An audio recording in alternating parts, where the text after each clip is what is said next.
Muy buenos días, bienvenidos a Unisabana Ágora, en esta oportunidad preparado por Unisabana Medios y la Decanatura de la Facultad de Comunicación. Este Unisabana Ágora lo hemos titulado ¿Cómo combatir la xenofobia? Historia de la integración en Colombia. Nuestro invitado de hoy es el doctor Lucas Gómez García, gerente de la frontera Colombia-Venezuela para la Presidencia de la República desde octubre del año 2020. Donde coordina la respuesta gubernamental al flujo migratorio proveniente de Venezuela en los ámbitos nacional y local, al igual que los esfuerzos relacionados de cooperantes, actores internacionales y organizaciones de la sociedad civil. No olviden seguir nuestra transmisión vía streaming y hacer sus comentarios con el numeral Unisabana Ágora, numeral Unisabana Ágora. También en nuestras redes sociales, todas con el nombre USM Comsabana. El doctor Lucas Gómez, previamente a ser director gerente de Fronteras, fue director de Asuntos Económicos, Sociales y Ambientales del Ministerio de Relaciones Exteriores. Su experiencia de más de 15 años en el sector público incluye cargos como director de seguimiento y evaluación de políticas públicas del Departamento Nacional de Planeación, asesor en asuntos de transparencia y control fiscal de la Contraloría General de la República y asesor para la formulación del Plan de Desarrollo de la Gobernación de Boyacá.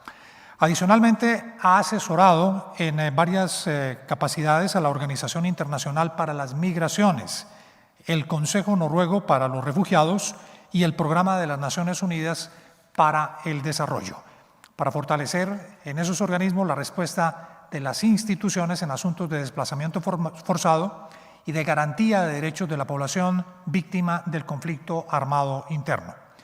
Es egresado de la Universidad Rochelle en Francia, donde obtuvo una licenciatura en Geografía e Historia, de la Sciences Po de Francia, donde obtuvo una maestría en Política Comparada, y de las universidades Sciences Po de Francia y Externado de Colombia, donde obtuvo un doctorado en Ciencia Política. Le damos la bienvenida al doctor Lucas Gómez y su Unisabana Ágora, ¿Cómo combatir la xenofobia? Historia de la integración en Colombia.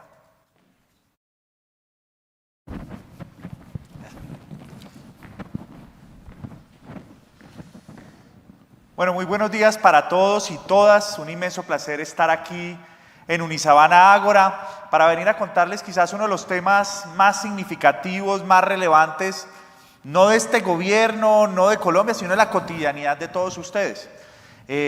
Cuando recibí la invitación por parte de William de venir aquí a la academia a hablar con los estudiantes, a conectarme con ustedes, así sea vía streaming, pues obviamente no lo dudamos ni un segundo porque una de las vocaciones, de las pretensiones que tenemos nosotros desde la gerencia de Fronteras, ya les voy a explicar un poco qué es eso, es obviamente conectarnos con la gente, conectar con nuestro discurso y llegar para poder mitigar todos esos escenarios de xenofobia.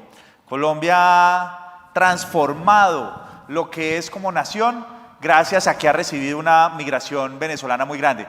Quiero arrancar con un video, pero es que no, perdónenme que aquí es 2 veces, ¿no?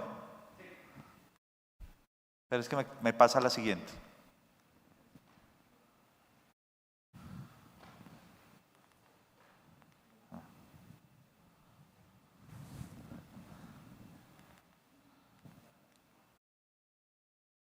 Aquí problemas técnicos que siempre ocurren, pero estamos conectados con todos ustedes.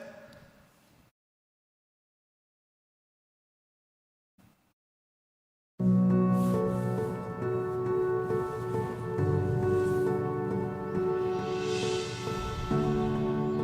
Venezuela ya no me queda familia allá. Y amistades también están fuera. Ninguno quiere regresar a Venezuela todavía. En los últimos 5 años, Colombia ha albergado a más de 1.8 millones de migrantes y refugiados venezolanos. O sea, nosotros como migrantes no veníamos con una misión de estar tanto tiempo, pero la situación en nuestro país no se ha resuelto y por lo visto no se va a resolver muy pronto. Entonces me hizo plantearme eso, o sea, una visión a mediano y a largo plazo. La gestión y articulación interinstitucional de la Gerencia de Fronteras de la Presidencia de la República ha posicionado a Colombia como un ejemplo mundial en acoger e integrar a la población migrante y retornada. La Gerencia de Fronteras de Presidencia de la República tiene unas particularidades esenciales. Lo principal es que nosotros trabajamos por la integración socioeconómica de la población migrante venezolana en nuestro país, haciendo énfasis en las comunidades de acogida y también en los colombianos retornados. Nosotros generamos la articulación interinstitucional con los diferentes ministerios, entidades del gobierno nacional y las entidades territoriales para que esa integración sea una realidad. La importancia de que esta gerencia exista es precisamente el paso comunicante con el presidente de la República, con el alto gobierno, para dar una respuesta efectiva al fenómeno migratorio en norte de Santander. Nosotros como ente territorial articulado con el Banco Mundial, con la Gerencia de Frontera, dejamos un documento donde se aprueban 6 sectores importantes para esta población migrante: salud, educación, seguridad y convivencia ciudadana, entre otros. Se nos abrieron muchísimas oportunidades que hoy por hoy me están sirviendo para ya tener un servicio adicional de catering. Nuestra empresa está en Cámara de Comercio, o sea, ya estamos en la parte formal y eso pues nos abre muchísimas opciones nuevas. A eso le estamos apostando en nuestro Instituto Tecnológico de Cúcuta y al acompañamiento del SENA, para que puedan formalizarse y puedan participar de cadenas productivas o puedan emprender sus propias iniciativas a raíz de la formulación del Estatuto Migratorio. La Gerencia de Fronteras también coordina el apoyo internacional, tanto de agencias humanitarias como de socios de desarrollo, favoreciendo una respuesta articulada e innovadora alineada con las necesidades de los territorios. Estamos realmente mirando hacia el futuro en el marco de ese Estatuto Temporal de Protección, pero también en el manejo día a día de la crisis migratoria venezolana, que hoy en día es la más importante del mundo. Con apoyo de la Gerencia de Fronteras, el Gobierno de Colombia ha sentado las bases para integrar social y económicamente a la población migrante en las áreas de acogida. A futuro, es necesario continuar trabajando conjuntamente como un equipo para la integración, para materializar y profundizar estos esfuerzos. Desde la acción más pequeña hasta la más grande, seamos de aquí o de allá, todos tenemos algo que aportar.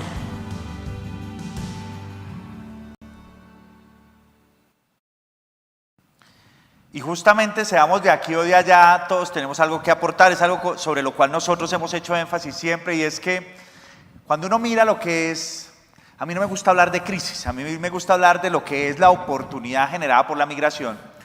Uno tiene que entender algo frente a lo que es la migración venezolana. Lo primero es que es una migración que es nueva para el país. Colombia históricamente era un país de emigrantes, y que con la migración venezolana en los últimos años pasamos de ser un país de emigración a ser un país de acogida.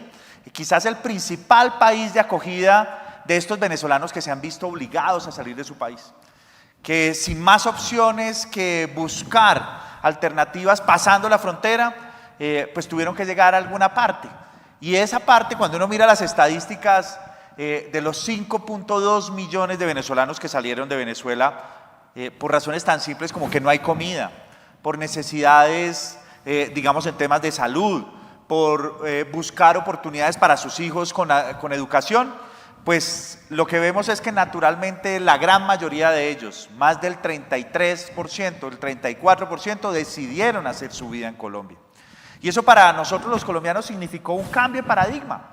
Era entender que estas personas no solamente llegaban aquí porque estaban de paso esperando que eventualmente se cayera el régimen del otro lado de la frontera, sino que es gente que llegó aquí a construir su vida, a buscar un mejor futuro para él y para sus hijos. Y en eso hemos tenido que adaptarnos. Nos tenemos que adaptar institucionalmente, ya llegaría allá, hablaremos de las políticas migratorias, pero también hay una gran dimensión, y es que nos tenemos que adaptar como sociedad. Tenemos que entender que hoy en día Colombia no solo tiene 48 millones de habitantes, sino que tenemos 50 millones de habitantes. Y que dentro de esos 50 millones de habitantes hay 2 millones de hermanos y hermanas venezolanas que están aquí con nosotros y con los cuales vamos a convivir por el resto de nuestra historia.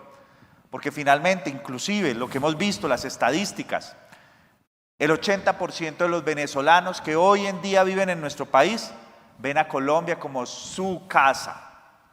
Y en ese contexto es que tenemos que darle las oportunidades para que avancen. ¿Qué es importante con esto? Entender también dónde estamos parados. Colombia y Venezuela han sido dos naciones hermanas. Justo ayer celebrábamos con el presidente de la República la Constitución de Cúcuta de 1821, de esa gran Colombia, en donde estaba Panamá, Ecuador, Cundinamarca representando a Colombia y Venezuela. 4 naciones hermanas. ¿Qué más importante que esa frontera que tenemos con Venezuela de 2.200 kilómetros? Es quizá la frontera más extensa en el cono sur, que tiene unas características particulares, la más dinámica, y que todos los días nos implica un intercambio cultural, intercambio de sabores. Hicimos una campaña muy bonita que ya les contaré sobre la arepa fusión. Pero aquí lo importante es entender que la única opción que tiene Colombia, frente a la migración es acoger a nuestros hermanos y hermanas venezolanas con los brazos abiertos. A nosotros nos acogieron ellos cuando lo necesitamos. Casi 5 millones de colombianos se fueron a trabajar a Venezuela en los años 60, 70 con la bonanza petrolera. Ahora nos toca a nosotros abrir nuestros brazos y seguirlos acogiendo. ¿Qué es importante también que tengamos claro? Y en un escenario como este es muy significativo, es que venezolanos tenemos en todo el país. Aquí a veces, con el nombre incluso de la oficina que yo represento, la gerencia de fronteras, uno pudiese pensar que aquí estamos hablando solamente de los departamentos fronterizos. Pero aquí hay algo que tenemos que tener claro, que apropiarlo. Y por ejemplo aquí, no solamente en Chía, sino en la sabana de Bogotá. Bogotá recibe el mayor número de venezolanos de todo el país. Las cifras oficiales hasta ahora nos hablan de alrededor de 350.000, pero sabemos que el número va a seguir creciendo y que podemos llegar fácilmente a 500.000 venezolanos que tenemos en nuestro territorio. Se concentran en las grandes ciudades, obviamente en los departamentos fronterizos, pero también buscan oportunidades. Aquí la gente llegó a trabajar, no nos olvidemos de eso, llegó a buscar un mejor futuro. Como cualquier colombiano, como todos, yo soy paisa, llegué a buscar mejores oportunidades a Bogotá. Todos en la movilidad humana está marcada con la búsqueda de un futuro mejor. Y en ese sentido tenemos que entender que la migración hoy en día es una variable nacional presente dentro de todo el territorio. Esa migración que se sigue dando, y eso es muy importante que lo tengamos claro. Hablamos hoy en día de la segunda crisis migratoria más grande del mundo, pero todas las proyecciones nos hacen prever que a finales del 2021 la crisis migratoria venezolana, y ahí sí hablemoslo en condiciones de crisis, va a ser mucho más importante o más importante que la crisis migratoria siria, que era hasta ahora la primera del mundo. Con algo que también es muy significativo, este es un tema que no es solamente, o un problema que no es solamente responsabilidad de Colombia. Hemos también generado en muchos escenarios la necesidad de avanzar en esquemas de corresponsabilidad, en donde los países donantes, a quienes les hacemos un reconocimiento muy importante, se han portado presentes, pero falta mayor compromiso. Para que tengan una idea, cuando uno mira el financiamiento de la crisis siria que les mencionaba hace un momento, hablamos de más de $3.000 por migrante. Pero cuando miramos el financiamiento en cooperación internacional de donantes, para los migrantes venezolanos no llegamos ni a $300. La relación es de 10-1. Falta mayor compromiso de la cooperación internacional, pero el compromiso de Colombia es todo. Y aquí seguiremos avanzando en buscarle oportunidades a esta población. 1.742.000 tenemos de acuerdo a las estimaciones de Migración Colombia a 31 de enero del año 2021. Ya tenemos una brecha grande en información, siguen ingresando a nuestro país, pero esto se compensa con la gran apuesta que tenemos en regularización, porque lo que queremos tener en nuestro país es una migración segura, controlada y productiva. Y para eso necesitamos la regularización de la población migrante venezolana. En ese sentido, pensando desde una perspectiva humanitaria, pensando en esos niños que están llegando a nuestro país, en esos padres que vienen buscando mejores oportunidades para sus hijos, es que avanzamos en el trabajo conjunto para llegar a un estatuto temporal de protección. un estatuto que permita a esas personas estar en igualdad de condiciones con los colombianos, igualdad de condiciones en temas sociales, igualdad de condiciones en busca de oportunidades económicas, igualdad de condiciones para emprender una nueva vida, para tener las herramientas necesarias para ser productivos en nuestro país. Y el 8 de febrero de este año, en compañía del Alto Comisionado para los Refugiados, el presidente de la República anunció lo que fue catalogado por la comunidad internacional como el gesto humanitario más grande en temas relacionados con refugio y migración de América Latina desde la conferencia de Cartagena en 1984. Yo creo que a veces a nosotros nos falta sacar pecho y sentirnos orgullosos de lo que hacemos. Yo me siento extremadamente orgulloso de esa política basada en la fraternidad y en la hermandad, que le estamos mandando un mensaje al mundo entero. Qué mejor que decirlo en este espacio académico, en donde realmente estamos demostrando que los países de renta media, no los países ricos, los países de renta media somos capaces de ponernos en los zapatos de los demás, en entender las necesidades que tienen nuestros hermanos y hermanas y en buscar generarles oportunidades basadas en esa figura que se llama el Estatuto Temporal de Protección, que finalmente lo que busca, siendo un mecanismo complementario a los esquemas de protección, un mecanismo complementario a esa dimensión migratoria, del estatus migratorio, lo que busca es brindar oportunidades. Lo decía hace un momento, las mismas para todos. Quitemos mitos, olvidémonos de esos ruidos que quieren hacer aquellos que no entienden ni siquiera lo que hablan. Esto no es para nacionalizar a nadie, esto no es y no tiene la vocación de crear un nuevo electorado. Los venezolanos no van a poder votar en nuestro país en las condiciones como se ha anunciado. El Estatuto Temporal de Protección ofrece derechos sociales, pero no ofrece derechos políticos. Eso es muy importante porque la base de esto es que necesitamos una migración productiva, generando oportunidades y ver a la migración como una oportunidad. Cuando uno mira la historia de lo que son las olas migratorias en el mundo, los países desarrollados se han construido a partir de esas olas migratorias. Europa, Estados Unidos. Colombia no puede pasar al lado de esta oportunidad. Y les cuento datos como para que lo tengan ahí en el radar. Miren esto tan chistoso. Somos un país cafetero por excelencia. Nos encanta sacar pecho. La cosecha de café en el año 2020 y 2019 no se hubiera recogido si no hubiéramos tenido mano de obra venezolana.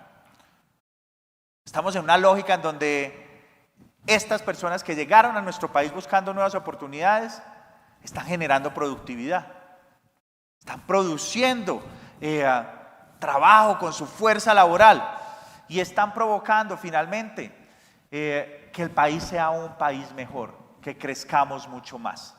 Y en ese sentido, el café es una experiencia, pero nosotros nos recorremos el país buscando esas experiencias exitosas, llegándole a esas personas que cargados de sueños, llenos de esperanza, atravesaron la frontera por La Guajira, por Norte de Santander, por Arauca, buscando nuevas oportunidades, condiciones a veces muy difíciles, en condiciones de deterioro físico, de salud muy grande, con una brecha gigantesca en temas de vulnerabilidad.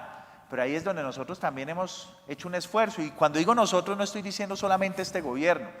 Yo creo que la sociedad colombiana, todos y cada uno de nosotros hemos ido haciendo esfuerzos, entendiendo las necesidades de esta población, mirando esa cara.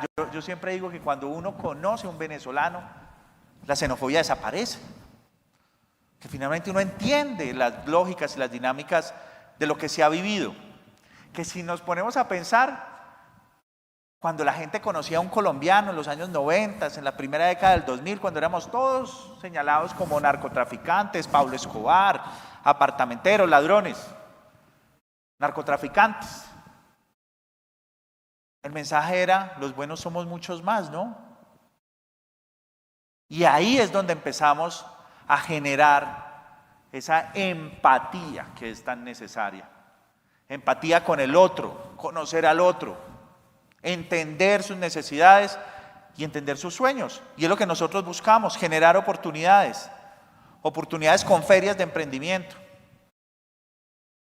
brindándole la posibilidad de soñar en nuestro país con crear su propia empresa, como lo hicimos aquí en Medellín en el marco de Colombia Moda e Indesmoda.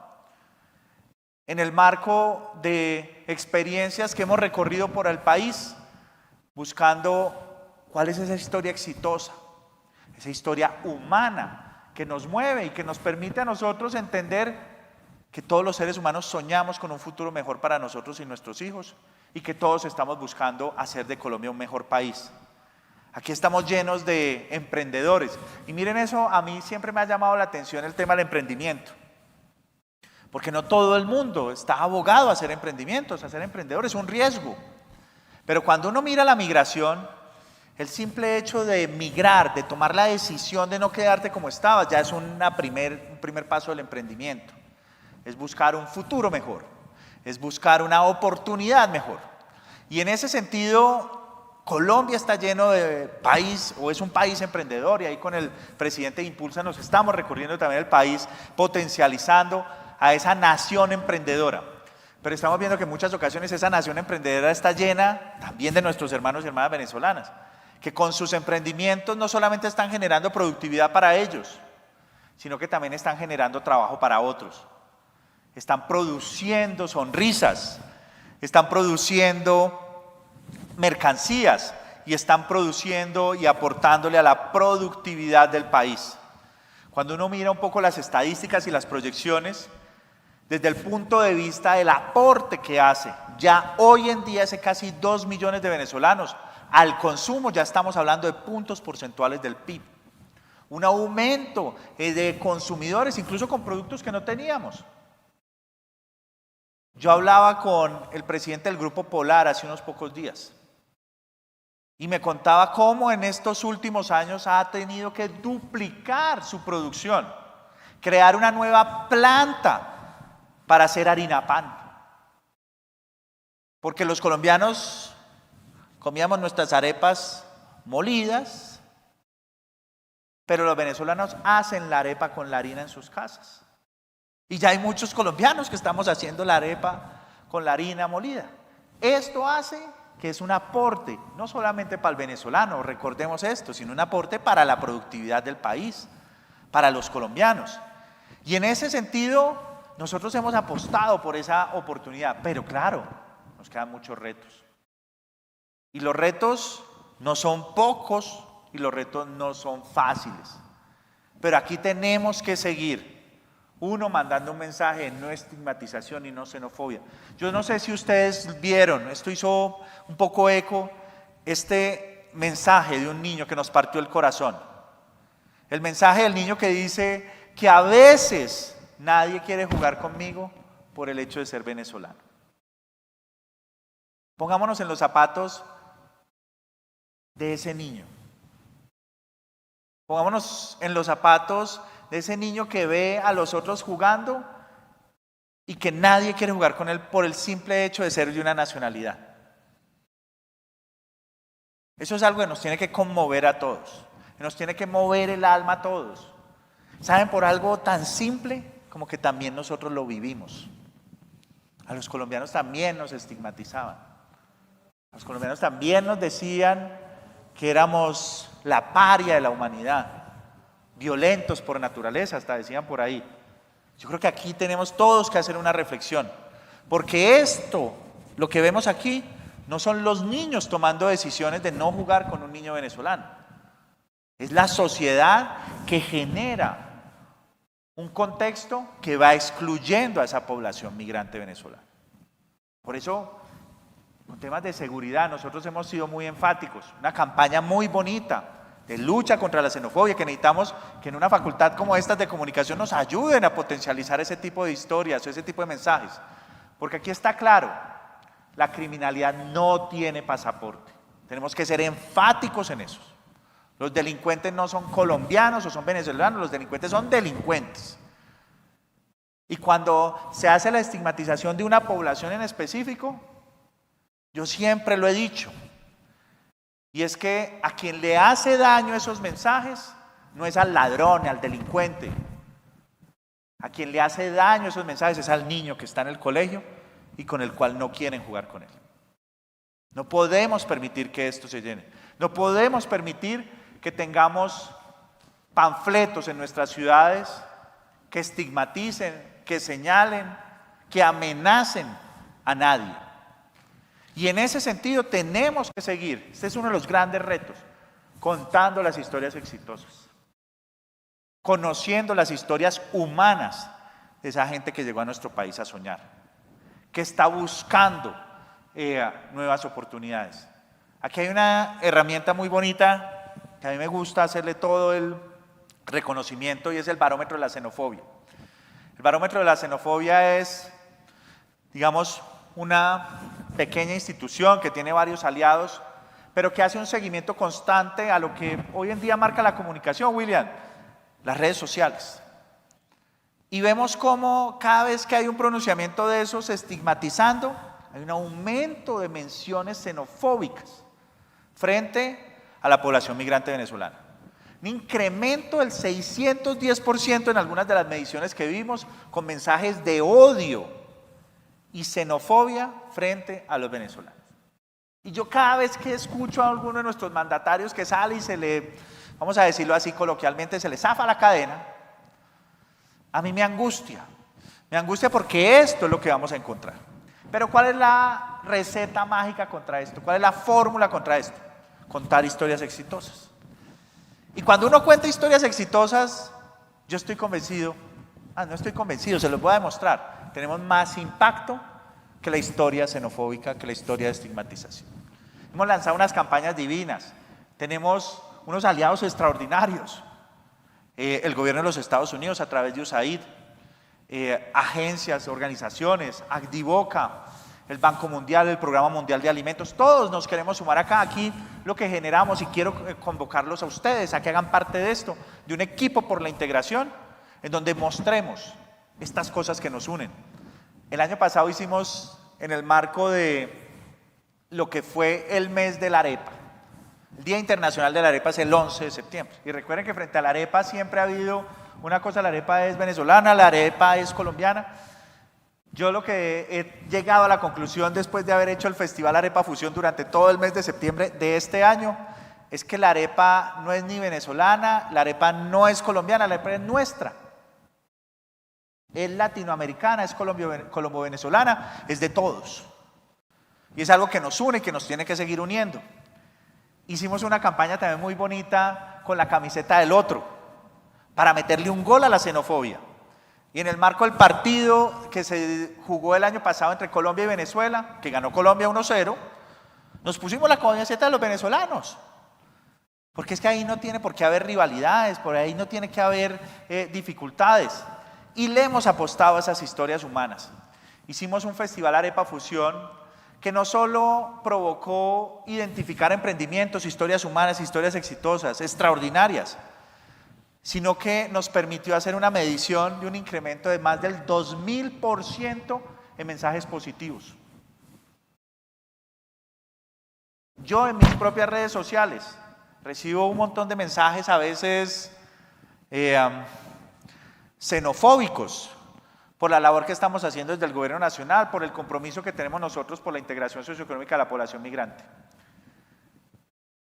Durante el mes de septiembre, en el marco del Festival Arepa Fusión, no recibí un solo mensaje de estigmatización, no recibí ningún insulto, afortunadamente, pero no recibí un solo mensaje que no fuera positivo, que no dijera: tienen razón, la arepa nos une. Algo tan rico como el bocado de todos los días, ese encuentro familiar de la mañana, esa manera en que nosotros nos movemos, pues finalmente lo que hizo fue generar un 2000% de mensajes positivos adicionales a los que ya estaban en las redes sociales. Creo que esto es un caso de estudio extraordinario para una facultad de comunicación. ¿Cuáles son los mensajes con los que tenemos que llegar? A veces los que estamos haciendo política no escuchamos lo que la gente espera. Nos inventamos grandes mensajes esperando que la gente entienda las cosas. Y la arepa nos demostró que es a lo básico a lo que tenemos que ir, a esa dimensión de la cotidianidad, que como lo decíamos dentro de la campaña, es más lo que nos une que lo que nos separa. Y cuando uno le recuerda eso a la gente, finalmente estamos hablando de integración. Hay un programa también muy bonito de panas y parceros. Hablar el lenguaje coloquial es también una muestra, una estrategia de lucha contra la xenofobia. Porque unidos por los sueños, esta campaña, me tiene una canción divina que es súper pegajosa, que no la tengo aquí, pero los invito a que la busquen en internet. Lo que permite es entender que todos vivimos bajo el mismo cielo, que seguramente todos tenemos los mismos sueños y que independientemente si seamos venezolanos o colombianos, tenemos que seguir trabajando. Hemos lanzado otra campaña que también busca llegarle a más gente. Esto que tienen aquí, esta foto, es de un café por la integración. Los cafés por la integración es así como la arepa, que nos comemos todos los días una arepita constantemente, también nos tomamos un café constantemente. Y en ese café por la integración la idea es multiplicar los encuentros alrededor de esa taza de café. ¿Qué hacer desde la comunicación? Y aquí, obviamente, puntos como para que lo tengan ahí de reflexión y podamos entrar también a la discusión. Obviamente, el manejo de las cifras, eso no es solamente para temas de xenofobia, eso es en la vida cotidiana, todo el tiempo. Darle siempre contexto a esa información que se encuentra de temas judiciales, de contexto de seguridad. Yo creo que aquí algo que mi equipo de comunicaciones me ha insistido mucho es pasar del periodismo de revelación al de explicación. No es solamente mostrar algo, sino realmente profundizar, darle contexto internacional al fenómeno, que se entienda, que se profundice y ratificar y hacer visibles desde la vida cotidiana todas esas pequeñas cosas que nos unen, que nos vuelven una mejor nación y un mejor país. Yo de verdad estoy muy contento de estar aquí, les agradezco inmensamente este espacio y nuevamente los invito a que hagan parte de ese Café por la Integración. Muchas gracias. Muchas gracias, doctor Lucas. Interesantísima la intervención y sobre todo en este último punto ya nos están llegando algunos mensajes en nuestras redes sociales. En este punto, para comenzar la conversación, lo que tiene que ver y es el gran interés de nuestros estudiantes que están conectados a esta hora vía streaming en el manejo de la comunicación, el reto que significa esto. Mencionaba usted que muchos mensajes negativos habían disparado mensajes de xenofobia. ¿De qué manera podríamos ahondar en ese punto? Usted dice que es más el contenido el que finalmente determina si hay mensajes positivos o no, o hay conversación positiva en esas redes sociales. ¿Es el contenido el que determina finalmente que se pueda limitar la xenofobia en redes sociales?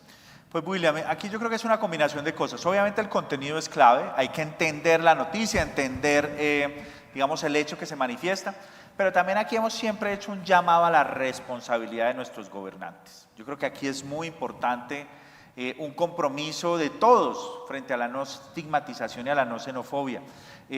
Aquí a veces lo más fácil es echarle la culpa al otro, al diferente, pero cuando uno mira, por ejemplo, las estadísticas en temas de seguridad, menos del 10% de los delitos en todo el país, de cualquier tipo de delito, son cometidos por población extranjera. Entonces, obviamente hay a veces hechos mediáticos, momentos, tú mejor que nadie conoces, que las noticias se dan, digamos, también con el objetivo de enganchar una audiencia, pero hay una responsabilidad que tenemos que tener de manera sistemática. Y esa responsabilidad tiene que partir del ejemplo que dan nuestros gobernantes para que nosotros como sociedad también la podamos apropiar.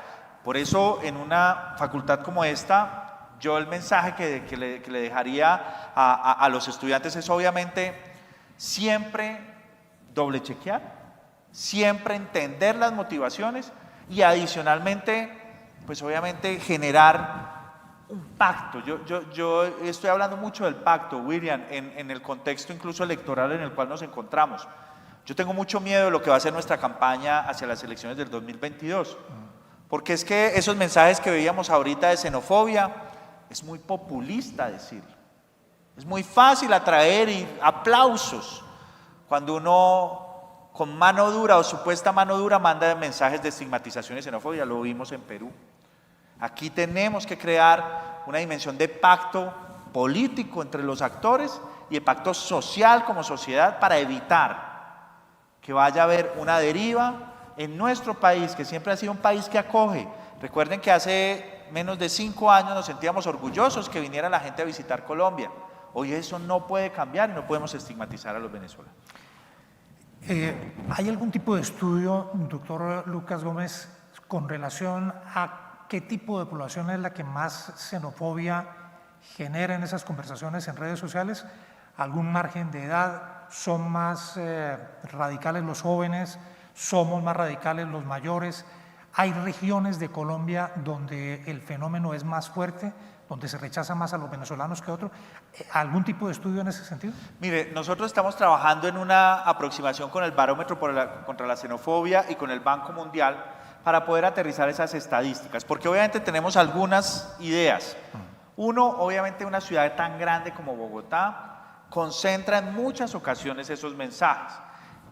Hay que entenderlo, la gran mayoría de la población migrante se encuentra acá, pero también tenemos diferencias. Una ciudad como Cúcuta, que también recibe, y es la segunda ciudad del país que más recibe, es una ciudad que está acostumbrada a la binacionalidad, en donde la xenofobia no es una variable y en donde se hace esa diferenciación entre el delincuente y la nacionalidad del otro, que eso para nosotros es tan significativo.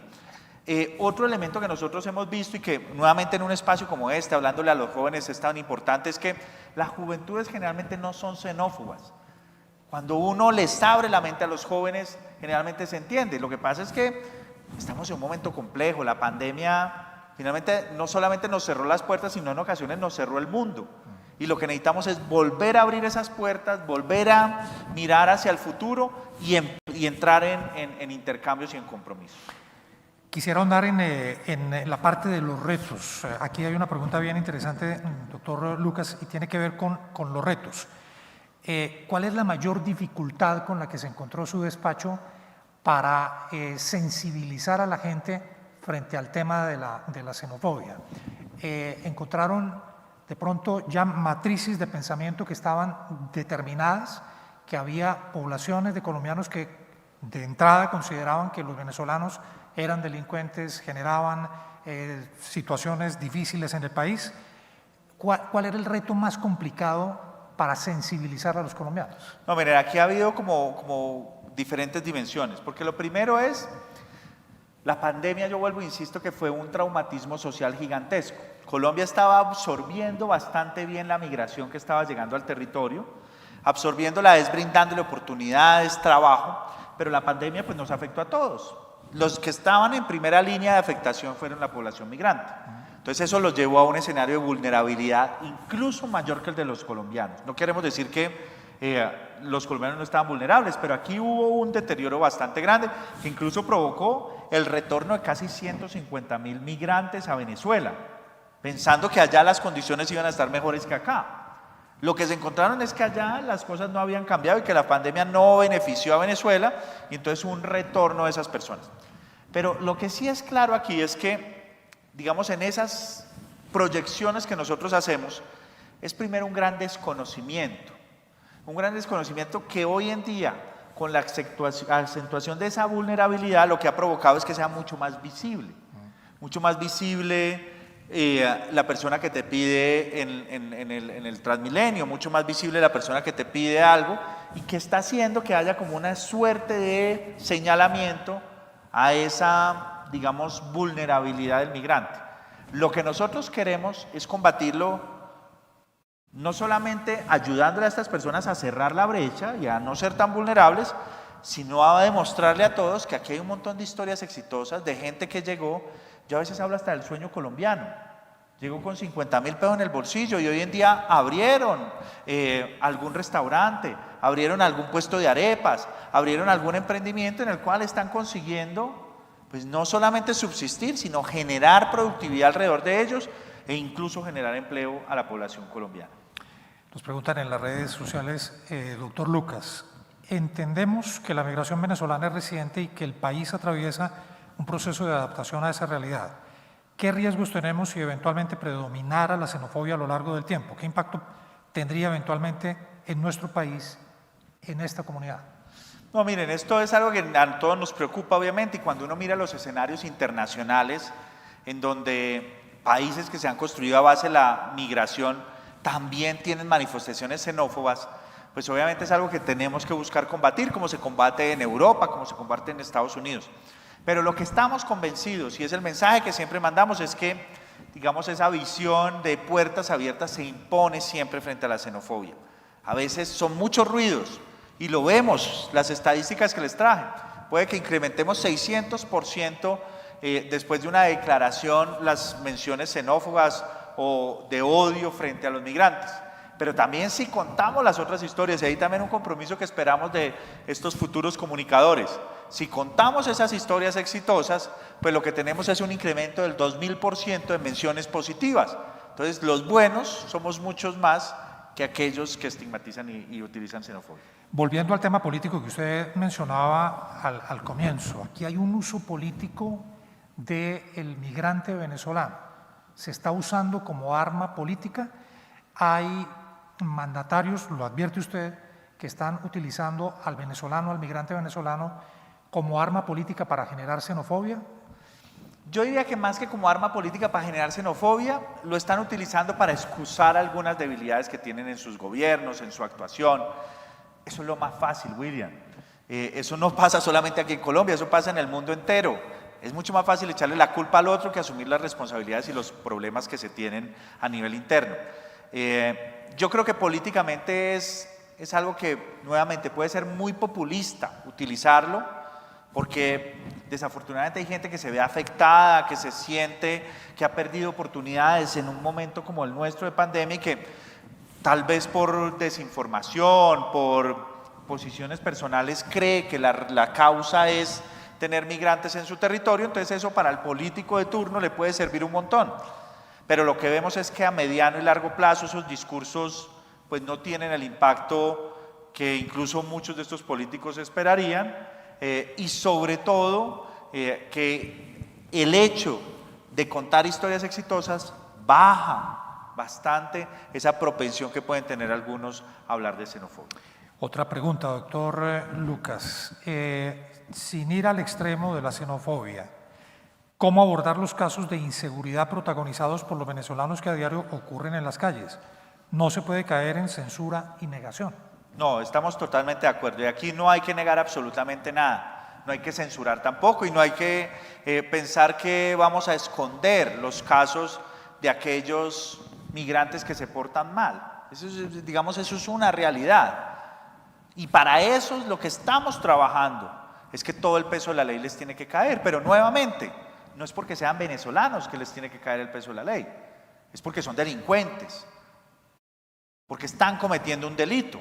Y en ese sentido, tenemos es que fortalecer las estructuras para brindarle seguridad a todos los ciudadanos colombianos y venezolanos que vivimos en una ciudad como Bogotá, por ejemplo, para que nos defiendan del ladrón colombiano, pero también nos defiendan del ladrón de pronto venezolano. Eso hay que hacer. Aquí no es decir que no existe, los tenemos y créanme, lo sufrimos y no podemos permitir digamos, que lleguen a nuestro país con intenciones de delinquir. Algo que nosotros siempre pensamos, y el Estatuto Temporal de Protección, que además busca proteger a estas personas que son más vulnerables, tiene como fundamento esto: yo te estoy invitando a mi casa, te estoy abriendo las puertas de mi casa, te recibo con los brazos abiertos, pero uno cuando va a una casa de invitados se porta de acuerdo a las normas y las leyes de esa casa. Y es lo mismo, el mismo mensaje que nosotros estamos enviando. El Estatuto Temporal de Protección no es una carta de derechos sin deberes. Por el contrario, es que queremos que entiendan sus derechos para que valoren sus derechos y cumplan los deberes en nuestro país.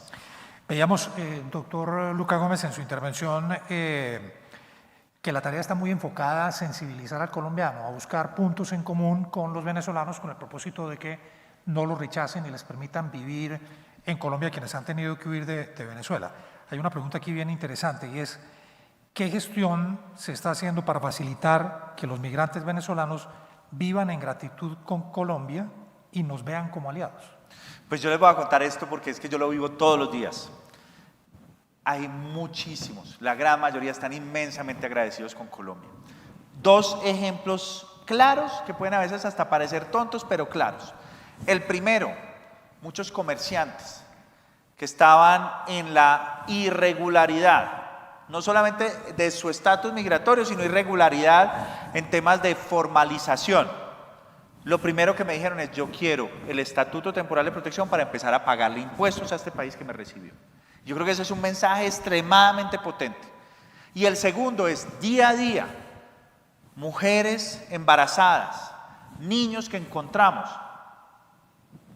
Un dato: 8 de cada 10 mujeres que dan a luz en el Hospital Erasmo Meos en la ciudad de Cúcuta son de origen venezolano.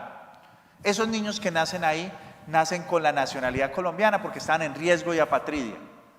El agradecimiento de esas mujeres, de esos niños a su nueva patria que es Colombia, es extraordinario.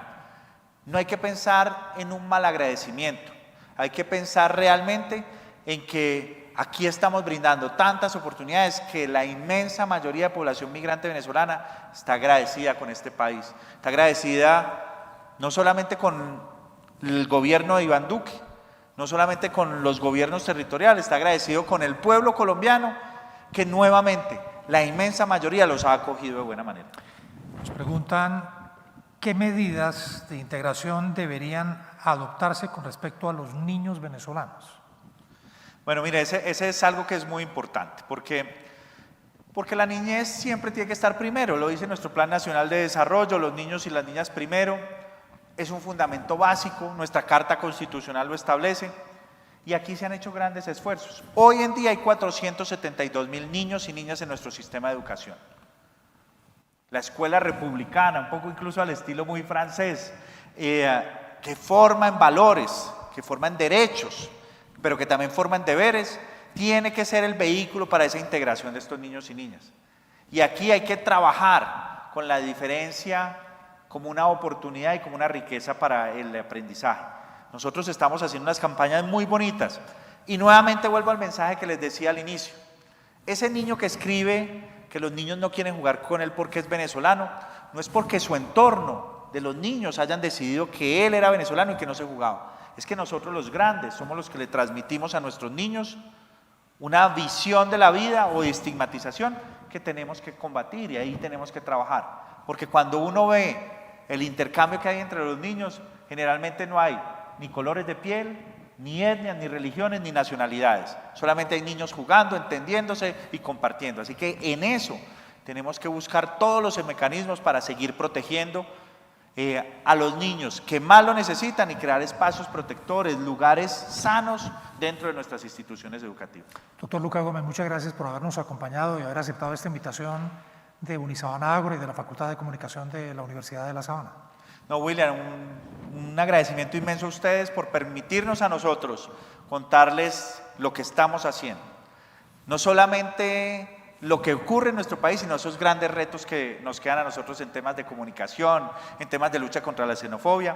Muy feliz de estar aquí en Unisabana Ágora y pues nada, un saludo muy especial a todos aquellos que ya hacen parte de este equipo por la integración, que cada día tiene más adeptos y que cada día va cumpliendo su objetivo, que es bajar la estigmatización, bajar la xenofobia y sobre todo generar espacios de integración socioeconómica. Muchas gracias. Muchas gracias, doctor Gómez.